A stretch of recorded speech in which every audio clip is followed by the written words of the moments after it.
Now I've got my pencil marks there. I used to just take a rag and put a little spit on it or something, rub on there, but I just sprayed a little bit of simple green on here. And these walls are freshly painted.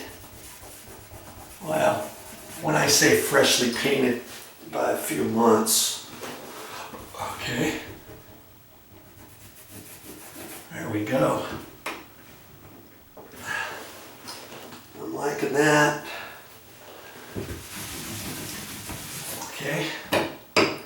And I'll clean up the floor and all that, throw away all your stuff, and then you'll be done. Okay. There's your project.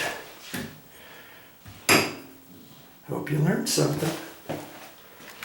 That looks pretty nice. Well, I can mark that one off my list, and this is just an inspection cover.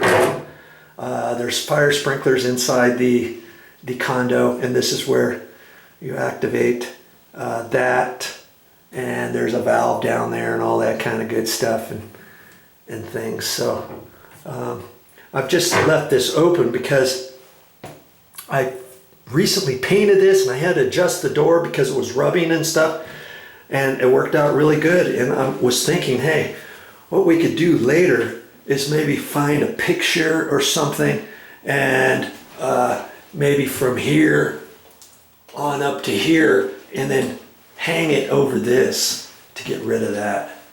Okay, one more job complete. Well, that's all I got for this time, but I'll be back with more videos. Well, I'm glad that project is taken care of.